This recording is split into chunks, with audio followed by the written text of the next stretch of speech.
Sponsored by देशको मेरुदण्ड Jagdamba steel. Score the real goal खेल्नु भयो त? वाई ज्ञानज्योति पुस्तकालय। LG refrigerator, let's create wonderful health. Vimto, seriously mixed up fruit. साखा TMT फलामे छाड छाड छाड। उनका सिमेन्ट सुरक्षाको प्रत्याभूति। सगरमाथा सिमेन्ट, जुनी जुनीलाई। सबैको विश्वास केवल Vishwakarma cement. LG Ultra HD TV. Laxmi steel, Nepal में गारंटेड नंबर 1 क्वालिटी।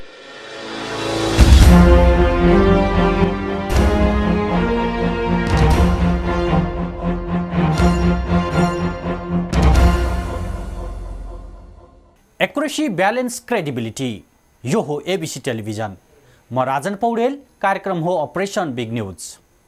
सत्य समाचार खोज्ने, तथ्य प्रस्तुत गर्ने र प्रस्तुतिलाई सन्तुलित बनाउने हाम्रो प्रतिज्ञा हो।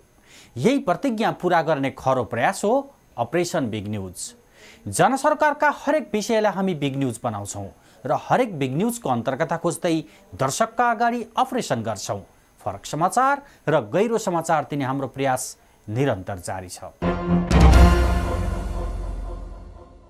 रोम जलिरहँदा रोमका राजाले बाँसुरी बजाइरहेको दृष्टान्त आम सञ्चारमा धेरै पटक आए। मुलुकको संवेदना र सीमा सुरक्षामा जिम्मेवार पक्ष गम्भीर नबनिदिँदा हरेक दिन सीमा दुखिरहेको समाचार नेपाली सञ्चार माध्यममा धेरै आए। तर सञ्चारमा आएका समाचारहरूले न हिजोका शासकहरूलाई तातो भुत्लो लागेको थियो, न आजका राष्ट्रवादी भनिने नेता र शासकहरूलाई कुनै असर परेको छ। सुस्ता दुख्यो, दुखिरहेको छ। गण्डक दुख्यो, आज पनि दुखिरहेको छ। पशुपतिनगरदेखि लक्ष्मणपुर कालापानीसम्म रोइरहेको छ। टनकपुर र महाकाली दुखाउनेहरू त यति बेला सरकारकै हालीमुहाली चलाएर बसिरहेका छन्। सेटेलाइटबाट बिजुली बेच्ने हावादारी गफ हाँकेर महाकाली सन्धि गनाउनेहरूले सरकार चलाइरहँदा देश अन्धकारमा फसेको छ। नेपाली राष्ट्रियता फेरि एकपटक रोएको छ। मधेसलाई अधिकार सम्पन्न बनाउने मागलाई राष्ट्रघाती माग सम्झिनेहरूले शासन सत्ता चलाइरहँदा छिमेकी भारतले त्यही मधेसलाई रुवाइरहेको छ। अन्तर्राष्ट्रिय मापदण्ड विपरीत भारतले 10 गजा नजिकै सडकका नाममा तटबन्ध बनाउन थालेपछि भोलिको दुर्दान्त सम्झेर बाँके जिल्ला फेरि एकपटक रुन बाध्य भएको छ।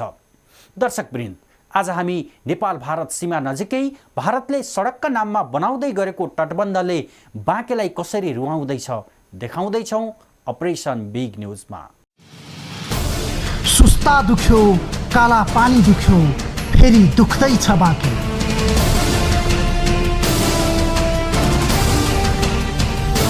नेताहरू लड्दै गर्दा भारत डुबाउँदैछ बाँके। सीमा दुख्छ, जनता रुन्छ, तर दुख्दैन नेताको मन। 10 गजामा तटबन्ध उठ्छ, तर चेत्दैन नेपाली जन। बाँकेवासी त्रसित छन् यति बेला। बाँकेबाटै निर्वाचित भएका राष्ट्रवादी व्यक्तित्वको रूपमा सुपरिचित व्यक्तित्वले देशको नेतृत्व गरिरहेका छन्। देशको प्रमुख कार्यकारी पद प्रधानमन्त्रीमा बाँकेकै सुशील कोइराला विराजमान भएका बेला बाँकेवासीलाई फेरि एकपटक ठूलो वज्रपात पर्दैछ। अन्तर्राष्ट्रिय नियम विपरीत भारतले नेपाल भारत सीमाको 10 गजा छेउ नजिकैबाट सीमा सुरक्षा बल SSB को प्रत्यक्ष निगरानीमा सडक निर्माण गर्न थालेपछि आधा बाँके वर्षायामसँगै डुबानमा पर्ने निश्चित भएको छ।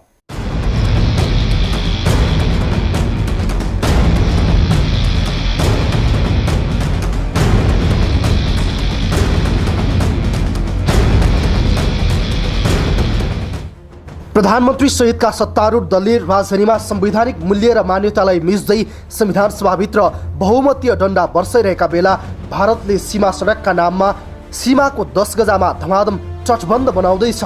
सडकका नाममा नेपाली भूमिलाई डुबानमा स्पष्ट पर्ने गरी बाँकेको हिरमनिया, कालाफाट, गङ्गापुर लगायतको सीमामा रहेको 10 गजासँग जोडेर भारतले 7 फिट अग्लो सडक बनाइरहेको छ।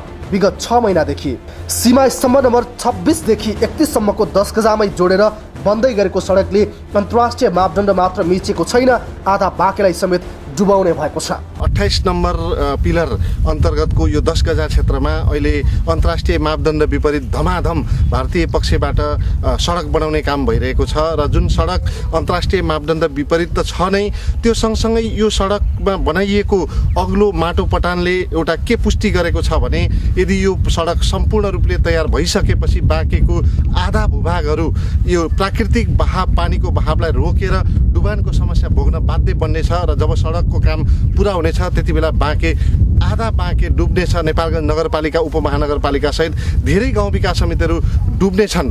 यसरी अहिले नै हामीले त्यसलाई अन्तर्राष्ट्रिय कूटनीतिक पहल नगर्ने हो भने, नेपाल पक्षले कूटनीतिक पहल नगर्ने हो भने भोलिका दिनहरूमा फेरि हामीले यो डुबानका समाचारहरू बनाउन बाध्य हुनुपर्नेछ। सीमामा धमाधम सडकका नाममा तटबन्ध बनिरहेका बेला बाँकेबाटै चुनाव जितेर प्रधानमन्त्री बनेका सुशील कोइरालाको भने एक वाक्य पनि फुटेको छैन। विदेशी कूटनीतिक समुदायले सहमति र समझदारीको आधारमा समावेशी संविधान जारी गर्न उत्तम हुने भन्ने एकमतले सुझाव दिएको विषयलाई राष्ट्रमाथि हमला भएको हल्ला गर्ने प्रधानमन्त्री सुशील कोइरालालाई आफ्नै निर्वाचन क्षेत्र जुबानमा पर्ने छिमेकी नियतमाथि बोल्न कोसिसै गरेका छैनन्। विदेशी कूटनीतिक समुदायले सहमति र समझदारीको आधारमा समावेशी संविधान जारी गर्दा उत्तम हुने भन्ने एकमतले सुझाव दिएको विषयलाई राष्ट्रमाथि हमला भएको हल्ला गर्ने प्रधानमन्त्री सुशील कोइरालालाई आफ्नै निर्वाचन क्षेत्र डुबानमा पार्ने छिमेकीको नियतमाथि बोल्न मुख खुल्दैन। आफ्नै निवासमा बोलाएर कूटनीतिक मर्यादा विपरीत ऊ गरेर ऊ गर्नुपर्ने नत्र चेतावनी दिने प्रधानमन्त्रीलाई आफ्ना मतदाता र जनताप्रति जिम्मेवारी बोध छैन। देशलाई पहिचान सहितको संघीयता बनाउनु पर्छ भन्ने आवाजलाई राष्ट्रघाती सम्झने एमाले अध्यक्ष खड्गप्रसाद ओली र उनको पार्टीलाई बाँके रोएको मतलब नै छैन। सहमतिमा संविधान बनाऊ भन्दा हस्तक्षेप सम्झने एमाले भारतले खुल्ला रूपमा अन्तर्राष्ट्रिय सीमा नियमको उल्लङ्घन गर्दा बोली फुट्दैन। प्रतिपक्षी एकीकृत माओवादीलाई त आन्दोलन गर्दै ठिक छ, आफूलाई कुनै समय मतदान गरेका मतदाता र क्षेत्र माओवादीका लागि समेत चुनावी किस्सा मात्र नबने। को बोलिदिने, कसले आवाज उठाउने? आज बाँके रुँदैछ। बाँके मात्र होइन, सीमा क्षेत्रका सबै जिल्ला हरेक दिन रुने अवस्थामा पुगेका छन्। सीमा क्षेत्रबाट 8 किलोमिटर परसम्म कुनै समानान्तर संरचना निर्माण गर्न नपाइने अन्तर्राष्ट्रिय नियम छ। तर भारतले त आफ्नो भूमिमा जे पनि गर्न पाइन्छ भन्ने दम्बका साथ अन्तर्राष्ट्रिय सीमा नियम मिच्दै 2.5 मिटर अल्गो सडक बनाइरहेको छ, जुन सडकले नेपालगञ्ज उपमहानगरपालिका लगायतका बाँकेको ठुलो भूभाग डुबानको जोखिममा पर्ने निश्चित छ। 2070 साल चैत्र 30 गते सर्वे गरेर ठेक्का समेत भई तीव्र रूपमा सडक निर्माण कार्य भइरहेको छ। यति बेला सीमा क्षेत्रमा भारत सरकारको केन्द्रीय योजना अनुसार उत्तर प्रदेशको पब्लिक वर्क डिपार्टमेन्टले 10 गजा क्षेत्रमा रहेका पिलरहरूलाई केन्द्रबिन्दु मानेर सर्वे गरी सडक निर्माण कार्य थालेको थियो। सडक निर्माणसँगै आफ्नो बस्ती डुबानमा पर्ने खतराले सीमा क्षेत्रका बासिन्दा छटपटाउन थालेका छन्। भारतले बहराइच जिल्लाको जानकदेखि शिवपुरवासम्म अर्थात् लक्ष्मणपुर बाँधबाट साईगाउँसम्म 21 किलोमिटर सडक निर्माण गरिरहेको छ। 10 गजाबाट 5 देखि 10 मिटरको दूरीमा निर्माणाधीन सडकको चौडाइ 30 फिट छ भने 7 मिटरको पिच गरिने तयारी समेत रहेको बताइएको छ। जमिनको सतहबाट 2.5 मिटर अल्गो बनिरहेको सडकबाट हरिमिनिया, भवानीपुर, सिप्रहवा, जयसपुर, राधापुर, साईगाउँ पूर्ण रूपमा डुबानमा पर्नेछ भने नेपालगञ्ज उपमहानगरपालिकाका लगायतका क्षेत्रहरू पनि प्रभावित हुनेछन्। समस्या के छ कि यहाँ नेपालगञ्जबाट जुन पानी बग्ने ऊ छ, प्राकृतिक रूपमा वर्षायाममा जुन पानी जान्छ त्यो पानीको लागि कल्भर्ट र उसको लागि पानीको लागि अगर निकास भएन भने नेपालगञ्ज नगरपालिकादेखि लिएर हिरमिनिया, पिपरावा, भौनियापुर यो 26 नम्बर पिलरदेखि लिएर रुपैडियाको कति 30 कि 31 नम्बर पिलरसम्म कम्तीमा 5-6वटा होम पाइप र पिलर कल्भर्ट नहालेपछि डुबाउनुपर्छ। स्थानीय बासिन्दाले डुबानको खतरालाई सङ्केत गर्दै जिल्ला प्रशासन कार्यालय मार्फत प्रधानमन्त्री र भारतीय दूतावासमा ज्ञापन पत्र पनि बुझाएका थिए। तर ज्ञापन पत्र बुझाएको महिनौं बित्दा पनि सरकार मौन बसेर तमासा हेरिरहेको छ। गत वर्षमा समेत हिरमनिया गाविस क्षेत्रमा डुबान भएपछि स्थानीय बासिन्दाले भारतीय पक्षबाट भएको माटो पटान आफै गएर खोलेका थिए। प्राविधिकहरूका अनुसार सडकले नेपालबाट भारततर्फ बग्ने किरण नाला, गडैया नाला, शिवपुरवा नाला, सुतैया नालाको प्राकृतिक बहाव समेत रोक्नेछ। कलकलवा तटबन्ध र लक्ष्मणपुर बाँधले बाँकेको होलिया, बेतहनी, फतेपुर, गङ्गापुर, मटैया लगायतका गाविस वर्षै नै डुबानमा पर्दै आएका छन्। लक्ष्मणपुर बाँध र 22 किलोमिटरको कलकलवा तटबन्धले यसअघि नै सुतैया र गन्धेली नालाको बहाव रोकी धेरै नेपाली गाउँहरू दशकौंदेखि डुबानमा पारिसकेको छ। एबिसी रिपोर्टर शरण कर्मचार्य र कृष्ण ओली, नेपालगञ्ज।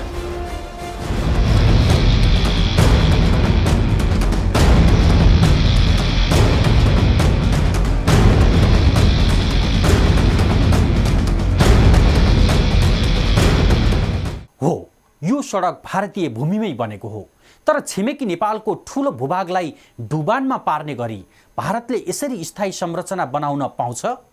यदि नेपाल बलियो देश हुन्थ्यो भने, यदि नेपालमा स्पष्ट परराष्ट्र नीति, स्थिर सरकार र विदेशीसँग टाउको ठाडो गरेर बोल्न सक्ने नेतृत्व हुन्थ्यो भने अवश्य पाउँदैनथ्यो। तर कमजोर भएपछि बलियोले जति हेपे पनि हुने, यही मत्स्य न्याय पाइरहेको छ नेपालले। आफ्नै शासकहरू कमजोर भएपछि, सरकारले बोल्ने चेष्टा नदेखाएपछि स्थानीय स्तरमै बोल्न बाध्य पारिएका छन् बाँकेवासी। रिपोर्ट देखाउनेछौँ एकैछिनको ब्रेकपछि। सीमामा भारतले धमाधम सडक बनाउन थालेपछि स्थानीय बासिन्दा नतातिएका पनि होइनन्। उनीहरूले भारतीय राजदूतावासदेखि प्रधानमन्त्रीसम्म गुहारेका थिए सडकको सर्वे हुँदादेखि नै। सीमा सुरक्षामा बसेको सशस्त्र प्रहरीले पनि समयमै सीमा सडकका विषयमा सरकारलाई रिपोर्टिङ गरेको थियो। प्रहरी र जिल्ला प्रशासनबाट पनि सम्बन्धित मन्त्रालयमा सीमामा भएको घटनाबारे गृह मन्त्रालयलाई जानकारी दिइएको थियो। तर स्थानीय स्तरमा गम्भीर समस्याको अनुभूति गरेका, भोलिको सम्भावित जोखिमलाई नजिकबाट अनुगमन गरिरहेका सरकारकै जिम्मेवार निकायले पटक पटक सूचित गर्दा पनि सत्तामा बसेका अधिकारीहरूको घैँटोमा घाम लाग्न सकेन। सत्ता भागभण्डाको संरक्षण र एक अर्कालाई सिद्ध्याउने खेलमा व्यस्त दलका नेताहरूलाई सीमाको दुखाइले कुनै असर गरेन।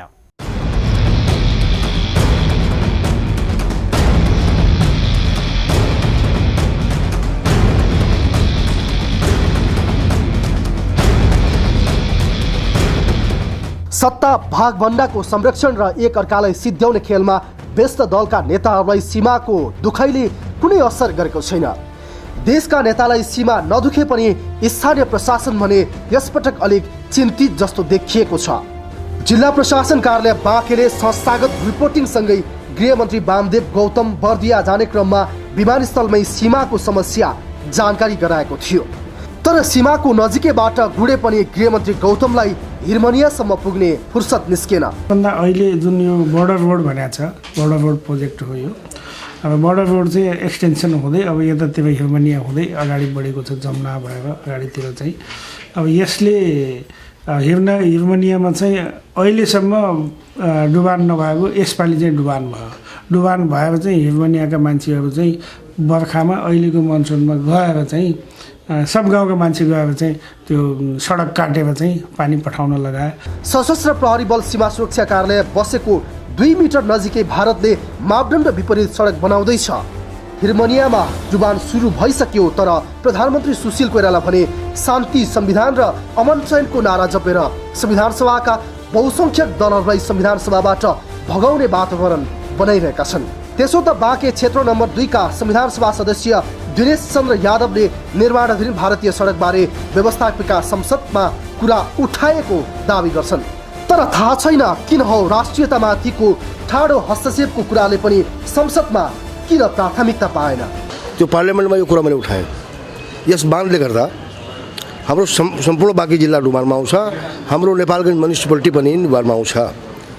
अब यो इन्डिया गभर्मेन्टको प्रोग्राम हो, ठिक छ, उनले आफ्नो बाटो होस् अथवा बाँध होस् जे होस् बनाउँदाखेरि कमसे कम पानीको निकास हामीले चाहियो। र यसपालि अस्तिमा कटकुइया लक्ष्मणपुरतिर पनि गए, त्यहाँ पनि काम स्टार्ट भइसकेको छ। व्यवस्थापिका संसदमा बोलियो या बोलिएन, आवाज उठ्यो या उठेन, त्यो त रेकर्ड खोज्न सुरक्षित होला। सीमा सम्बन्धी अनुसन्धान गर्न चाहने कसैले खोजबिन गर्ला, तर बाँके जिल्ला र कयौं यस्तै सिमाना जिल्लाहरू रोइरहेका छन्। अन्तर्राष्ट्रिय नियमअनुसार प्राकृतिक नदीको बहाव रोक्न वा छेक्न पाइँदैन, तर भारतले रोक्न खोज्यो। लक्ष्मणपुरमा रोक्यो, खुर्दलो टनमा रोक्यो, धेरै ठाउँमा रोक्यो, नेपाललाई सधैँ रुवाउँदै। दर्शकबिन आज फेरि बाँके रोएको छ। सीमामा बस्ने छिमेकीले जसरी मिठो र मसिनो बोलेर देशको समृद्धिमा सद्भाव देखाएको थियो काठमाडौँमा आउँदा, बदलामा बाँकेमा भने पीठ पछाडिबाट छुरा रोपेको छ। भारतीय प्रधानमन्त्री नरेन्द्र मोदीले काठमाडौँमा बोल्दा यस्तो पनि भनिएको थियो, अब नेपालको समृद्धिमा भारतले आकाशको फल नै झार्नेछ। तर 10 गजामा अल्गो तटबन्ध लगाएर सिङ्गै जिल्लालाई चुलुम्ब डुबाउने गरी मसिनो बोलीले स्वाद चखाउँदैछ हाम्रो हृदयसी छिमेकी भारत। सरकार आफैले कूटनीतिक पहल गर्नुपर्ने हो तटबन्ध रोक्नका लागि, तर सरकारले त उल्टै राजनीतिक सिकाउने भनेर कूटनीतिज्ञहरूलाई हप्काउँदैछ। सरकार सीमा दुख्दा पनि चुपचाप बसिरहेको छ। सरकारले गर्नुपर्ने काम नागरिक आफै गर्न बाध्य छन्। सरकारले बोल्नुपर्ने कुरा राजदूतसम्म नागरिक आफै पुर्याउँदैछन्।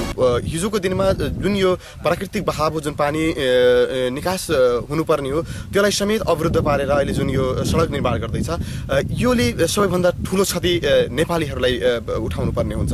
र अहिले तत्काल यसलाई पहल गर्न यो सरकार सकेन भने भविष्यका दिनमा पनि सक्ने कुनै पनि दृश्यहरू देखिएका छैनन्। देश रहे मात्र हामी रहन्छौँ, यो राज्य सत्तामा बसेकाहरूले जपिरहने मन्त्र हो।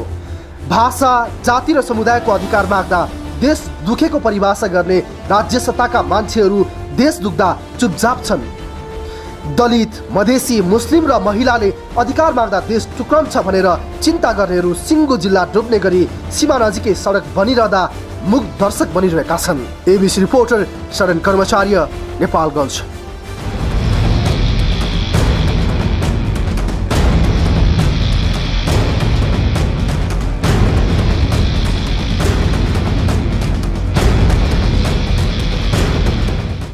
नेपालको संसदमा एउटा अचम्मैको केमिस्ट्री जुरेको छ। कुनै समय टनकपुर सम्झौता गलत हो भन्ने नेकपा एमाले सम्झौताको मुख्य भूमिका निर्वाह गर्ने नेपाली काङ्ग्रेसका विरुद्ध तत्कालीन प्रतिनिधि सभा अवरुद्ध गरेको थियो 2049 सालमा। एमाले सांसदले माइकले हान्दा काङ्ग्रेस सांसद चिनकाजी श्रेष्ठको टाउको फुटेको थियो। आज टनकपुर सम्झौता गलत थियो भन्ने र ठिक भन्ने पार्टी एकै ठाउँमा छन्। टनकपुरलाई नचिन्ने प्रधानमन्त्री सुशील कोइराला भने आफ्नै क्षेत्रको होस् वा अन्तको डुबानमा पर्दै गरेको बाँके भूमिलाई चिन्न प्रयास गर्दैनन्। अनि कुनै समय राष्ट्रियताको सबैभन्दा बढी दुहाई दिने एकीकृत माओवादी यी दुई ठुला अजङ्गका पार्टी विरुद्धमा छ। पहिला एमाले संसदमा उपद्रव मचा जस्तै व्यवहार संविधान सभामा माओवादीले पनि देखाउँदैछ, तर उसलाई पनि राष्ट्रियताबारे बोल्ने फुर्सद छैन। नेपाली शासक नबोल्दा भारतलाई नेपाल माथि दबाउन झन् ठुलो उत्साह मिलेको छ। विश्लेषणात्मक रिपोर्ट देखाउनेछौँ एकैछिनको ब्रेकपछि। वर्षौंदेखि कहिले कालापानीको पीडाले पुल्छ त कहिले सुस्ता। भारतले मुलुकभरि 72 स्थानमा सीमा मिचेकै छ। बाँध जहाँ मन लाग्यो त्यही बनाएकै छ। चाहे कञ्चनपुर, चाहे दार्चुला, दाङ होस् या नवलपरासी, भारतीय पक्षबाट नेपाली भूमिमाथि छदम र खुल्ला अतिक्रमण भइरहेको छ। त्यसको ज्वलन्त उदाहरण बनेको छ यति बेला बाँके। सिमानामा नेपाली लुटिनु कुटिनु त सामान्य जस्तै भइसकेको छ, तर नेपाल बस्ती डुबाउने भारतीय प्रयासलाई भने हल्का रूपमा लिन सकिँदैन।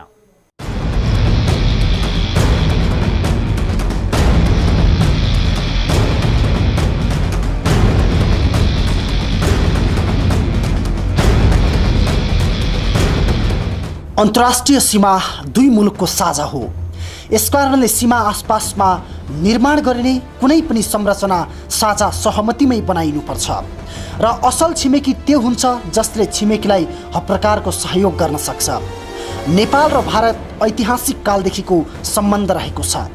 सांस्कृतिक, भाषिक र पारिवारिक सम्बन्धले अन्य मुलुकको भन्दा नेपाल र भारत बीचको सम्बन्धलाई मजबुत बनाएको छ। यो सम्बन्धलाई दिगो र स्थायी राख्न दुवै देशको उत्तिकै र समान भूमिका रहनुपर्छ। तर भारतले नेपाललाई कहिल्यै पनि असल छिमेकीको रूपमा व्यवहार गरेको देखिएन। ठुल्दाइले भाइलाई दबावमा राख्ने त हो भन्ने भावनाले भारतीय शासकवर्ग निर्देशित भइरह्यो। हो, छिमेकमा भएपछि त्यहाँ भित्रका अनेकौं तरङ्गले आफूलाई प्रभावित पार्छ कि पार्दैन, चनाखो बस्नु र आफ्नो राष्ट्रिय स्वार्थ अनुसारको व्यवहार गर्न प्रेरित गर्नु छिमेकी राष्ट्रको कूटनीतिभित्रै पर्ला। तर सिधा र स्पष्ट ढङ्गले सीमामाथि अतिक्रमण गर्ने छिमेकीलाई अनेकौं तनावमा पार्न र र विस्थापित हुन बाध्य बनाउने गरिएको भौतिक संरचना निर्माणलाई असल छिमेकीको व्यवहार मान्न कसरी सकिएला? भारतीय पक्षबाट गरिने बेला बेलाका यस्ता गतिविधिले स्वयं भारतलाई समेत दीर्घकालीन प्रभाव पार्ने निश्चित छ। नेपाली जनतालाई सताउने र नेपाली भूमिमाथि गरिने बारम्बारको अतिक्रमणले भारतलाई हेर्ने नेपाली दृष्टिकोण नकारात्मक बन्दै जानु एउटा गम्भीर विषय पनि हो। भारतीय सीमा सुरक्षा बल एसएसबी को सुरक्षा घेरामा भारतले गर्ने यस्ता हरकतहरू बढ्दै जानुमा भने हाम्रै शासकहरूको मुख्य भूमिका रहेको छ। कमजोर शासकको आत्मसमर्पणवादी सोचका कारण देश दुखिरहेको पीडाले सिंहदरबार, शीतल निवास र यस्ता धेरै निवासहरूलाई कहिल्यै छुन सकेन। लक्ष्मणपुर बाँधले कैयौँ नेपाली बस्ती डुबानमा परेको पीडा त सरकारले सुनेन 6 महिनादेखि भारतले एकलौटी रूपमा बाँध निर्माण गरिरहेको भए पनि राज्य पनि देखेर पनि नदेखे झैँ गरिरहेको छ। भारतीय पक्षबाट तर्क आउन सक्छ, सडक निर्माण भारतीय भूमिमै भइरहेको छ, तिमीहरूलाई के को चिन्ता? तर भारतीय भूमिमै बनेको भए पनि चिन्ता नेपाली पक्षलाई नै हुने हो। सीमा क्षेत्र नजिकै भारतीय भूमिमा बनेका ती संरचनाले नेपाली भूमि र बस्ती डुबाउने खतरा छ। उसो त भारतको यो योजना बाँकेमा मात्र होइन। बाँकेमा भारतले 21 किलोमिटर क्षेत्रमा बाँध बनाए पनि भारतले कञ्चनपुरदेखि झापासम्मै 1600 किलोमिटर लामो बाँध बनाउने तयारी यसअघि नै गरिसकेको बताउँछन् सीमाविद बुद्धिनारायण श्रेष्ठ। भारततर्फको 10 गजाको ठिक दक्षिण कुनै ठाउँमा चाहिँ 10 गजा भारततर्फको 10 गजामै सटाएर राजमार्ग बनाइरहेको हेर्नुहोस्। अब पूर्व पश्चिम राजमार्ग लगभग 1600 किलोमिटर लामो राजमार्ग बनाइरहेको छ। त्यो राजमार्ग बनाउँदाखेरि चाहिँ लगभग गरेर राजमार्गको उचाइ चाहिँ 7 फिट 8 फिट अल्गो एउटा एक प्रकारले बाँध तटबाँध जस्तो बनाइरहेको छ। त्यो तटबाँध बनाउनु हुन्छ कि हुँदैन भन्ने कुरा एउटा आयो कि र यसमा चाहिँ के छ भनेदेखि चाहिँ अब सामान्यतया विकास निर्माणको काम गर्दाखेरि अथवा भनौँ अब कुनै नदीको बहाव रोकावट भयो भने, पानी जम्यो भने त्यस्तो क्षेत्रमा चाहिँ त्यो नदीको पानी बहावट रोक्न पाइँदैन। हेर्नुहोस्, अब जस्तो नेपालबाट बगेको नदी भारततर्फ बगेको नदी छ भने त्यसलाई सिमानामै लिएर आएर ठुला बाँध, तटबाँध, ठोक्कर इत्यादि गरेर जलाशय बनाउन पाइँदैन। अन्तर्राष्ट्रिय नियम अब हेलसिङ्की कन्भेन्सनले के भन्छ भनेदेखि चाहिँ अब सीमाबाट 8 किलोमिटर डाउन स्ट्रिम र 8 किलोमिटर अप स्ट्रिमसम्म चाहिँ एकाग्र रूपले चाहिँ एउटा देशले चाहिँ विकास निर्माण गर्न पाउँदैन। तर अचम्म छ, बाँकेको हिरमनिया, कालफाटा, गङ्गापुर लगायतको सीमामा रहेको 10 गजासँग जोडेर भारतले 7 फिट अग्लो सडक बनाएको प्रति राष्ट्रियताको सवालमा आजसम्म सबैभन्दा स्पष्ट र राष्ट्रलाई जोगाउने एकमात्र जिम्मा पाएको कांग्रेस एमाले सरकार रहस्यमय ढङ्गले मौन छ। नेपाली प्रशासनले यो विषयलाई गम्भीरतासँग लिएर भारतसँग वार्ता प्रक्रिया अगाडि बढाए समस्या समाधान हुन सक्ने सीमाविद श्रेष्ठको दाबी छ। भारतलाई बलियो किसानको संज्ञा दिने सीमाविद श्रेष्ठले कमजोर भनेर नेपाललाई दबाएको संज्ञा दिए। सरकारले सीमामा देखिएको समस्या समाधान गर्न भारतसँग तत्काल वार्ता गर्नुपर्ने श्रेष्ठको तर्क छ। अहिले अब फलाम तातेको छ, फलाम तातेको बेलामा घनले हिर्काउन सक्यो भने त्यसले आकार लिन्छ र नेपालले पनि हाम्रो सीमा मिचिएको हुनाले गर्दाखेरि यी ठाउँमा सीमा मिचिएको छ, यसलाई राम्रोसँग हेर्नु पर्यो भनेर प्रस्ताव राखियो भनेदेखि समाधानको बाटो निक्लन्छ। हेर्नुहोस्, होइन भनेदेखि अहिले एकतर्फी तरिकाले चाहिँ उहाँ भारतले चाहिँ अगाडि बढाइराख्ने, हाम्रो तर्फबाट कुनै पनि रेस्पोन्स नहुने, हाम्रो पीर मर्काहरू उनीहरूलाई चाहिँ अवगत नगराउने हो भनेदेखि त सीमा समस्या समाधान हुँदैन। हेर्नुहोस्, यसरी भारतीय पक्षले सिमानामा एकलौटी रूपमा बाँध निर्माण गरिरहँदा काठमाडौँलाई त परै जाओस्, स्वयं बाँके निवासी प्रधानमन्त्री कोइरालालाई समेत नदुख्नु दुःखद कुरा हो। आफ्नो देशको भूमिमाथि विदेशी आक्रमण भइरहँदा सत्ताका हाकिमहरूलाई कसरी निन्द्रा लाग्न सकेको होला? राष्ट्रियता र राष्ट्रिय स्वाभिमान जस्तो गम्भीर विषयमा पनि संवेदनशील नबन्नु मुलुकका लागि दुर्भाग्य बाहेक अरू केही होइन। समयमै बाँध निर्माण गर्ने भारतीय कदमप्रति नयाँ दिल्लीसँग शिर ठाडो पारेर वार्ता नगरे नेपालले फुर्सदमा पछुताउनु बाहेक अरू कुनै विकल्प बाँकी रहने छैन। क्यामेरा पर्सन श्याम गौरवको साथमा एमसी रिपोर्टर केशवराज जोशी, काठमाडौँ।